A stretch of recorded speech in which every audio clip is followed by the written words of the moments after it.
So we know that the basic CMOS logic circuitry will have two blocks, and the reason was given yesterday, like why we put the PMOS block at the top and the NMOS block at the bottom, because we know that the NMOS block is good at conducting logic value 0, which is nothing but the ground, and the PMOS block is good at conducting, or the PMOS transistors are good at conducting logic value 1, and that's the reason why we have this VDD.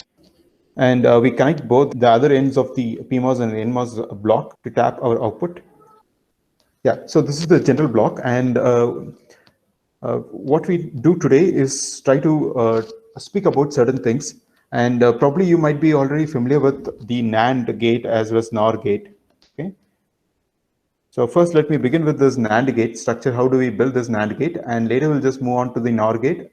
And after then, well, let us work on some Boolean expressions in order to realize whatever the Boolean expression that has been given, how do we realize those? Okay.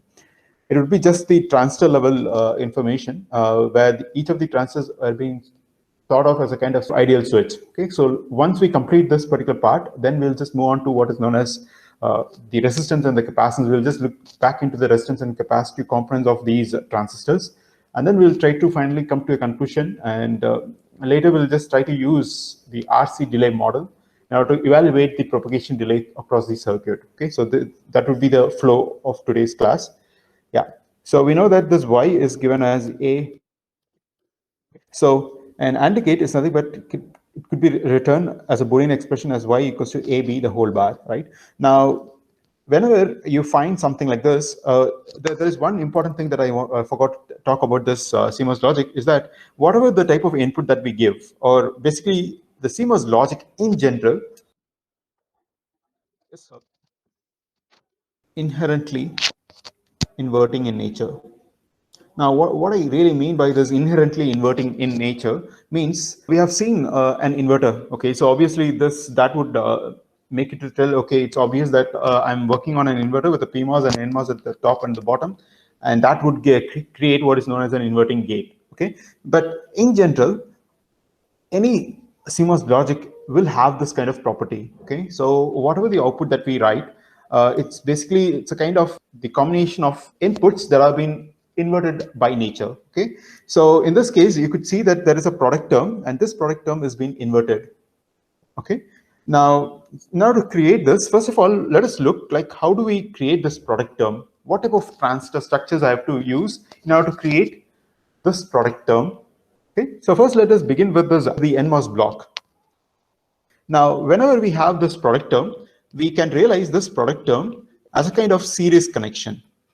Okay, and in case if I'm talking about the NOR gate, again, inherently it is inverting. So what it means is that the output is always an inverted form of the input signal, right? Yeah, so in this case, I'm looking for this OR structure. Okay, so this OR structure, if at all, if you want to realize in terms of n block, you can then put them in terms of parallel. Okay, so having this parallel transistors would then create this OR structure, and obviously when we put them as a cold circuit, it becomes a kind of complementary output or inherently inverting in nature. Okay, so this top bar would be realized automatically by the circuit itself. Okay, so now I'm just going to introduce one more term which is known as conduction complement. Okay, so this is again one important term. Now, what it really means by this particular parameter or this particular word is that the NMOS and the PMOS block, they always work in opposite nature. Okay, so say for example, if I have an N block, in that N block, if I have a series connection, then the PMOS block can be constructed just by looking at the NMOS block, but you have to invert them, complement them. So what it really means is that in case if I'm trying to build the NMOS block for the same product term, okay, the PMOS block, based on this conduction complement, it would be taken as a parallel. Okay, we call this process of complementing each of the blocks, we call that particular thing as a conduction complement. Okay, so we just complement them and we call that particular process of converting whatever the type of connection that I have for the NMOS block, you just complement that particular connection, so that would create a PMOS block for us. Okay, we call that particular process as a conduction complement. Okay, so you can do the reverse operation as well. Just by looking at the PMOS block, you can actually construct the NMOS block as well. Okay, so the only thing is that you need to complement the connections that you have for the other block. Okay, yeah, so we call that concept as conduction complement. Hope that this particular word makes sense. Now let us try to build this particular structure first. Okay, so as I said, a product term, when I try to realize with an NMOS block, it has to be put them in terms of series connection. So I have both the transistors A and B. Okay, so both the connections have been fed to the gate structure, and this is where I have the NMOS block. Okay, so inside this NMOS block, you could see that I have just connected the transistors in series. Okay, so as I said, the source terminal will be towards the lowest potential than compared to the drain. So ensure that the sources are pointing towards the lowest potential than compared to the drain potential. Okay, so this is how the connection is. Now let us try to use this conduction complement concept. Just by applying the rule of this conduction complement, I can try to build a PMOS block just by complementing the series connection, which is nothing but putting them in parallel. Okay, so take both the transistors. So this would constitute what is known as my PMOS block. Okay, again, the source potential of this particular transistor will be higher than compared to the drain potentials. Okay, as far as the PMOS is concerned, the source potential will be at a much higher potential than compared to the drain. Okay, so due to which we have this VDD being applied at the top, and we will tap the output from the drains. Okay, so this is what I was emphasizing in the last class. So from the drains, we would be tapping the output, and we would tap the output as a Vout node. Clear? So the output that we would have would be like AB the whole bar. Now that you can just apply the appropriate input condition and see whether it really mimics our NAND gate. So just for this circuitry, I'll just try to write down the values. Okay, so I'll just apply these input conditions and see, are we getting the appropriate outputs? Okay, so when I apply the 0 and 0, we know that the top two transistors would be turned on just because it's a PMOS transistor. Okay, so both the transistors would be on the moment I apply a logic value 0 across both an A and B across the PMOS transistor. But what about these guys? So the same input when we apply to this NMOS structure, these NMOS transistors will not be turned on. Okay, so basically what happens is that we could able to see, if I think these transistors as a switch, there is a path that exists from this VDD towards this Vout. Okay, so again, through this particular path, the VDD supply could be applied directly to this particular path. So right now we have an output where the output is at logic value 1. Okay, now let us apply the second set of input. Now when I have a 0 and 1, what happens is that among these parallel connection, the B transistor will be turned off. Okay, so this is turned off, but rather the transistor A is turned on. Okay, but when it comes to the bottom, for the NMOS transistor structure, again we are applying a logic value 0 to the input of NMOS transistor, due to which this transistor would be turned off.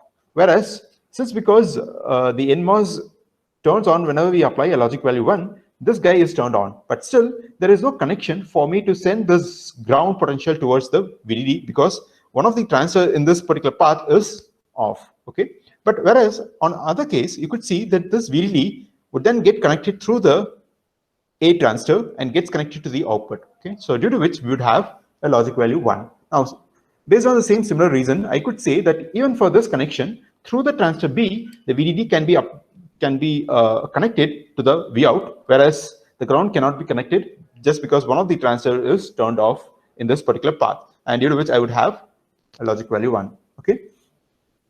Now let us try to apply the last condition where I have both the input terminals of A and B are being applied with logic value 1. Okay, so in that case, both the PMOS transistors would be turned off. Okay, whereas the NMOS transistors that were stacked in series where both are turned on. Okay, so when I have this kind of connection, we could see that there is a path that exists between this ground potential to the Vout node, due to which we would have a logic value 0. Okay, so this is the type of output that you would expect for a NAND gate, and this is the circuit that realizes that. Okay, so whenever you have a product term, ensure that the NMOS transistors are connected in series, and then based on the conduction complement, you can build the PMOS structure just by inverting the connection in terms of parallel, and you end up having this NAND gate. Okay. For a similar reason, you can also construct this NOR gate. Okay. So I'll just quickly draw this NOR gate,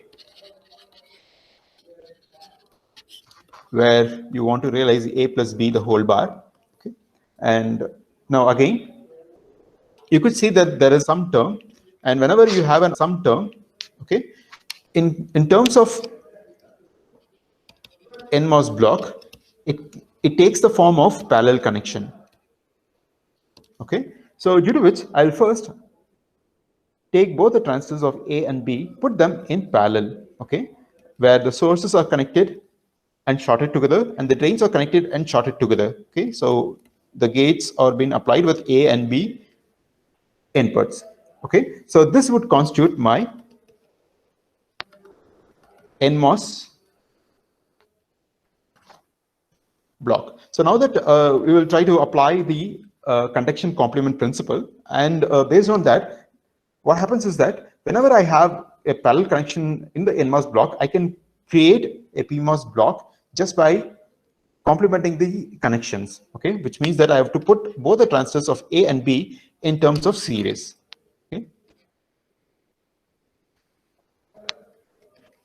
with A and B being connected, and right now this particular block is actually produces the P block for us.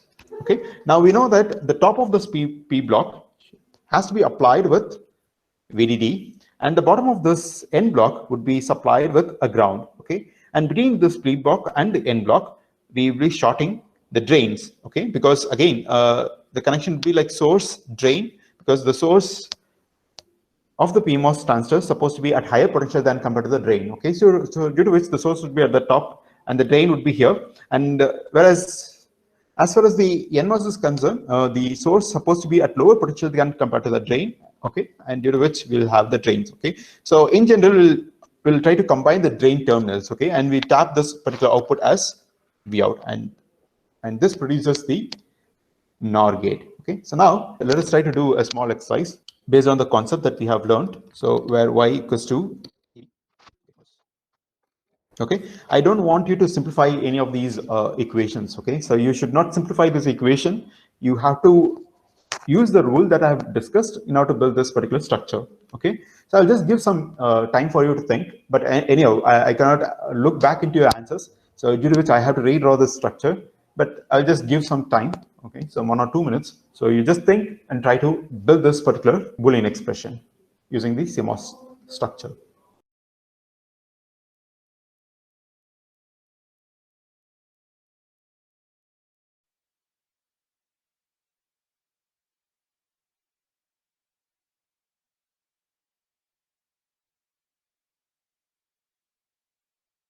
Sir, your microphone is off. Yeah, sorry. Yeah, I'll just redo this again. Okay. Now, what I have done is that I've just used this particular term because you could see that there is a product term that sits like A, B, and if I could think this particular term as something like C plus D as a single term, as a C prime, then I could write this as a kind of y equals to A, B, C prime the whole bar. Okay, so now we could see that there are 3 terms, and these 3 terms are in series connection just because it's a kind of product term that we have. Now that let us try to build the NMOS block. So I have this first transistor, which is A, and then I have the second transistor, which is B. But the third transistor, which I supposed to put in series, supposed to be a C prime. But we know that this C prime is just a kind of dummy variable, right? So it's a kind of odd term that I have here, and due to which I just try to apply in the place of C prime that the R term can be built by making use of parallel connection. Okay, where I have C here and then D here. Okay, the whole of this can be thought of as a single transistor, which is our C prime. Okay, which gets connected in series. Okay, along with A, B, and C prime. Clear? So hope that you're clear with this NMOS block structure. Now that we have to build our PMOS block. Now, as I said, we will be using this conduction complement principle. Okay, and we'll try to build the PMOS block. Okay, So based on this connection complement, we know that whatever connection that we have in terms of series has to go as a kind of parallel. So now that I just try to build, again, by looking at this expression, which is A, and then we had a B, and in the place of C prime, I know that we have a parallel connection here. Okay, so this parallel connection has to be made as a kind of series connection when we apply this connection complement, okay, to this parallel connection. Okay. But again, the C prime as a whole supposed to lie in parallel with A and B transistors. Okay, so I need a structure that goes in parallel with A and B based on this particular circuitry that I have. But inside this block, I need to have a series connection just because inside the block that I had was a parallel connection. Okay, so what I do is that I just try to apply C and then D, something like this. Okay, so I forgot to put this bubble. C as well as D. Now each of these is supposed to go in parallel. Okay, and now that you can just combine both these blocks, so I can just apply those VV to the top terminal. Okay, and the ground is already applied to the bottom terminal of our NMOS block, and the midway between the PMOS block and the NMOS block, we will be tapping the output. Okay. And this would be our Vout, or in this case, it is the Y, the expression for the Y. Okay, since because it's a kind of inherently complement, we could realize this bar automatically whenever we deal with the CMOS logic. You can actually apply the input condition, right? Try to draw the truth table, and you would see that this entire circuit actually realizes this logic. Okay, if you want to check, verify this input conditions. Any doubt in this regard? So I didn't understand how you got the C plus D term. Like, how did you decide that it is series and it is parallel? Because I just want to apply this Boolean expression as it is, and I don't want to put like A, B, C, and then again plus A, B, D. I don't want to write it in this way. When I look at the nature of this particular circuitry, there is a product term, there is one single term, and there is one single term. And if I could think this also as a one single term, then it becomes easier for us to visually see the particular expression as a series connection. All these three terms are sitting as a kind of product term. I think in case if you let me write some other expression, say for example, I have Y that is equal to A plus B plus C, and then you have a term D. Okay. Now, how would I visualize this particular term? So as a kind of outer structure, if I look, okay, whatever is there in the bracket, you can actually assume that particular term as a single term. Okay, so even here, since because I have a bracket around this particular A, C plus D, I could think that this as a single term, and without bracket, whatever I have, I put them as a kind of a term, something like this. Okay, even in this particular expression, whatever that has been bracketed out, I can think as a kind of single term, and I can write it as something like A prime with D as a kind of single product term. Okay, so you can look for the parentheses around the terms and then decide like which of the terms has to be converted as a kind of prime notation. So, but that was not my question. My question was, Okay. like I would assume if I got this expression and I Okay. was solving it on my own, C Okay. plus D I would take as not of C plus D nor. Okay. Okay. And So this is yeah. So I'm getting it. If you are doing like this, you would end up having two stages for it. Okay. What you are telling is that since because I have this A, B, and then C plus D, you would first realize this CD. Okay. Maybe I'll just go with OR gate first. Okay. And then you put an AND gate where you apply this A and B and then CD here. So in this case, you could see that the output is arrived after two stages. Okay. So this is my first stage and this is the second stage. Okay. And then only you are getting the output. Whereas the logic that I've realized here, the moment you apply the input condition, automatically the output would be realized. So here in this case, between the input and output, there is only one single stage, okay, where you apply A, B, C, D, and the output is over here. Okay, there is one single stage. Whereas if you are trying to do this way, then you end up having two stages between the input and output. Correct, sir. So, like, is there a rule of thumb that you follow? Whenever there's a plus, you just make it in series Yeah, for yeah. the. So that is what I said. Like whenever you find something as in terms of parentheses, you can just visualize that as a kind of single term. So you look for parentheses, even in the expression that I wrote it here, because there is a parenthesis around this particular a plus b plus c, I could visualize this as a kind of single term. Okay, so maybe I have to look for some other term where you have.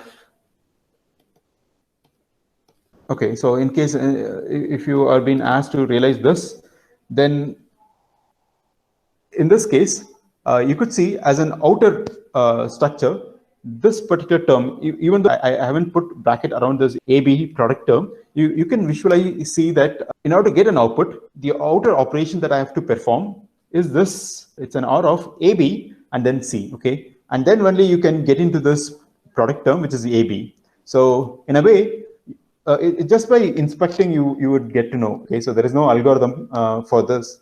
Just by inspection, you could get to know, like, how will I get the final output? Okay? So final output is basically has to be an OR operation. Okay, and then if you further step in, this term requires an AND operation, whereas this one doesn't require any further operation. Okay, so that is how we can think this as a kind of algorithm. Okay, so just see from the output which type of operation I have to perform in order to get the output expression, and then you try to step down and then try to work it out. So with this, let me stop here, because this is a topic that it's supposed to be discussed when we are talking about what is known as CMOS logic families. Okay, but unfortunately, there are certain changes that has happened in your syllabus, and due to which we are talking about these transistors in terms of just a switch. Okay, but later we will be talking about the sizing of these transistors, and that would be really fun. Okay, so in order to talk about the sizing, then we need to talk about the delay. Okay, so what I do is that I'll just try to begin our discussion with some set of definitions. Okay, and we are talking about transient analysis from now on. Okay, so what I really mean by transient analysis and how it is different from DC analysis or static analysis is what I will just give as a kind of brief overview, just because the time is around 9:50. So I might not able to really start up the class with a discussion of resistance and capacitance, but I try to see how far I can cover up within this 10 minutes. Okay, yeah. So let me talk about the DC analysis. And there is also one more analysis which is more important for the circuit designer, which is the transient analysis. Okay, any analysis will give us some X and Y variable. Okay, now the only thing is that we need to identify what variables are fixed for DC analysis for both X and Y, and what variables we would fix for the transient analysis for both X and Y axis. Okay, and there is also one more analysis which we call it as a frequency analysis, which will not cover much in this particular course, but you would have already learned in your AICD. Okay, yeah. So now let us talk about this DC analysis. What's supposed to be my x-axis and what's supposed to be my y-axis? What are the type of variable that I would be using to draw the graph under DC analysis? Okay, we had drawn something like VTC graph of an inverter, right? Where we had a plot between those V out and V in. So this is a DC analysis. Okay, you could see, like, I'm just varying the input voltage, okay, right from the value of 0 all the way to VDD, and I'm looking what is happening to the output voltage of an inverter. Okay, and this is how we end up having as a kind of result. And this analysis we call it as a DC analysis. What about a graph that we have plotted between VDS and ID for different values of VGS? Okay, this is the case when I had VGS that is less than VT, and this is the cases where when the value of VGS is higher than the value of VT. Okay, so I think I have to write it as 1, 2, and 3. So what type of analysis we call this as? The graph that I've drawn between the ID and VDS. Transfer characteristics. Transfer characteristics, yeah. Obviously, it's not a transfer characteristics. This is what we call it as a voltage transfer characteristics, because we are trying to plot a graph between the input, which is my Vn, okay, and the output, which is the Vout, okay. So we call this as a transfer characteristic. The plot between ID and VDS, we call it as an output characteristic, okay. So all are fine, but whether this characteristics that I've plotted falls under DC analysis or under transient analysis, that is my question. Which analysis do we get this particular plot? Any guesses? Okay, so in order to really answer this, maybe I have to talk about the transient analysis first, and then let me talk about the which analysis this particular graph can produce. Okay. Now, when I say transient analysis, transient is something that is related to the time.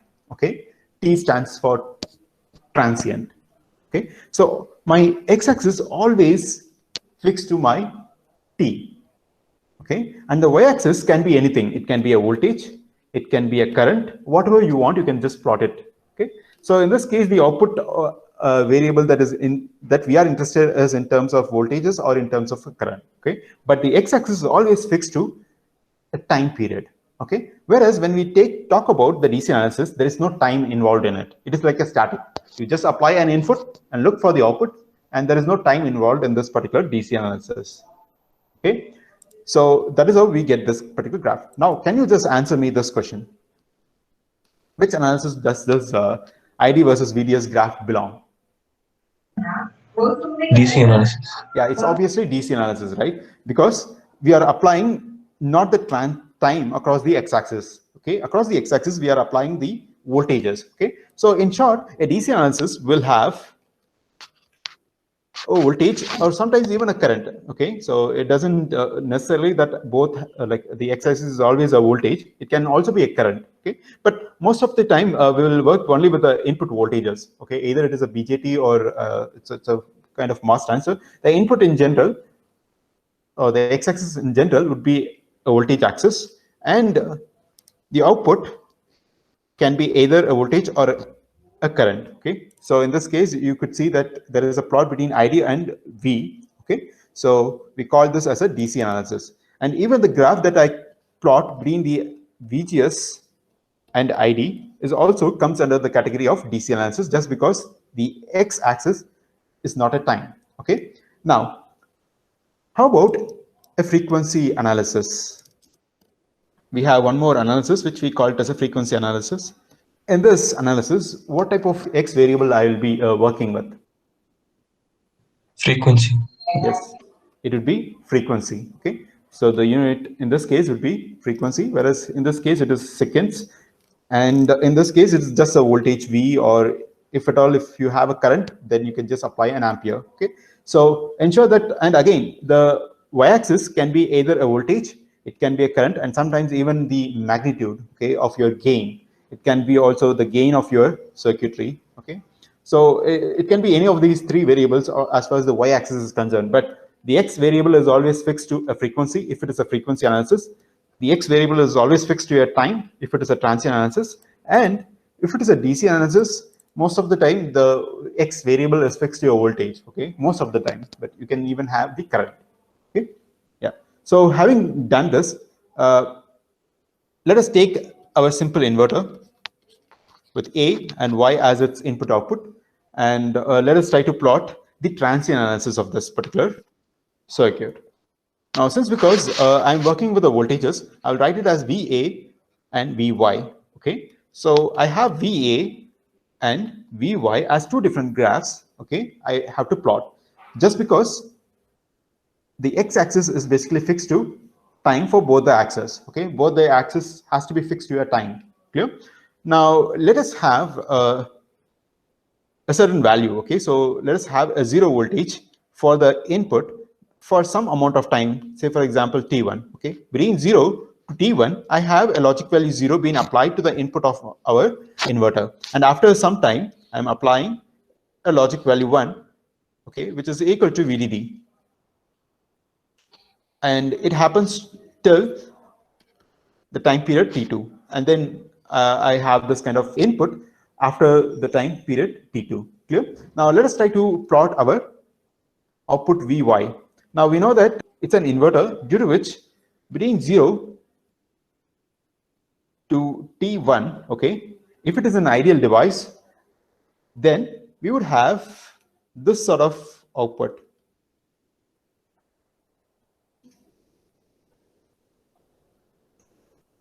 And the output goes to 0 between T1 to T2, and then the output remains at logic value 1 after this T2. Okay, so this is how we would get the waveform for a transient analysis of a inverter. Okay, but right now I just want to emphasize on few of the concepts here. The very first definition that I want to talk is about the rise time, which in short I will just call it as TR.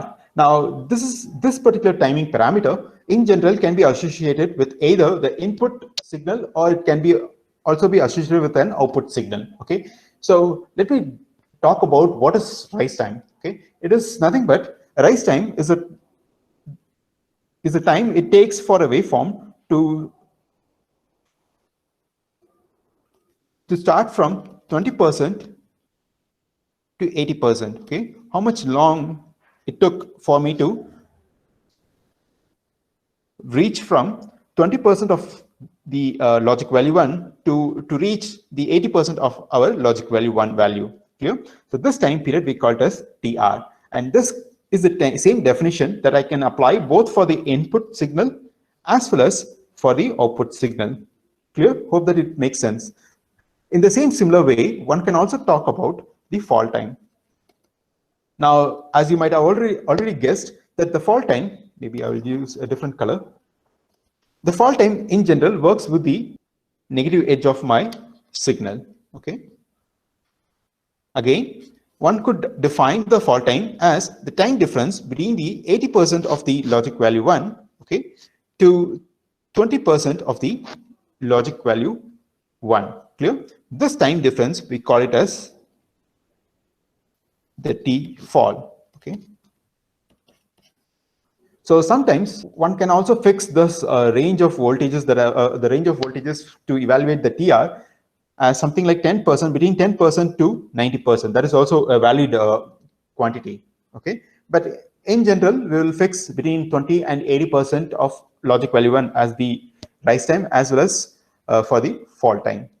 Okay, in some of the textbook they would have defined this rise time as time difference between the 10% of logic value 1 to 90% of the logic value 1. So in that case, the time period would, or the rise time would be much larger than compared to the timing that I've written for 20% to 80% timing differences. Clear?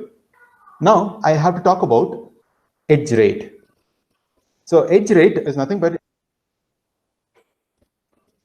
the average time of the fall time as well as the rise time. We call this as an edge rate. And now I have to talk about two types of delay in a given circuit. Okay, one of the delay we call it as a propagation delay. Now this propagation delay, it would be written as TPD, propagation delay, is the maximum delay time for the input to cross 50% to the output that is crossing 50%. Okay, so say for example, let us take our inverter again, and for the given input, okay, for the given input with a rising edge, we would end up having a falling edge at the output. Okay, so now that I want to plot both the input waveform as well as the output waveform with respect to the transient graph. Okay, so what it really means is that I will just try to plot my input and then the output with respect to the time axis, and let it be VA, and this would be like VY, and I just want to plot them. So I have a 0, and after this there is a rising edge. Okay, and accordingly there is a falling edge. Okay, but obviously this falling edge will begin to fall only after a delay between the input and output, and then it falls down. Okay, so now in order to measure what is known as the propagation delay, I have to take the 50% of this rising edge, okay, and the time period at which I'm reaching the 50% of this falling edge. Okay, so I have to take both these timings, and let me mark the timing that I've read for the first edge as T1 and the second edge for the output, okay, or the falling edge of the output as T2. The time difference between T2 and T1 will give us what is known as the propagation delay. This you might have already known it. Okay, obviously both the edges will not happen at the same time. Okay, and also this is the quantity that you have to end up with a positive value or sometimes even a 0. Okay, so the value that you have to get can be equal to 0 or it can be greater than the value of 0. Okay, it cannot be a negative. Okay, so whatever the circuit that we are going to consider throughout the entire course is a non-causal system. Okay, which means that you cannot expect an output without providing any input. Okay, when I talk about this circuit which has a single input, maybe the definition of this propagation delay sounds a bit weird. Okay, but when you take a multiple input gates, okay, say for example a NAND gate with many inputs, okay, and if you have a condition wherein you have all of the inputs as 1 1 1, but you have a kind of 0 to 1 transition to one of the input. Now when you apply to this kind of thing, then you would have an output which would fall from 1 to 0. Okay, but when you try to plot them,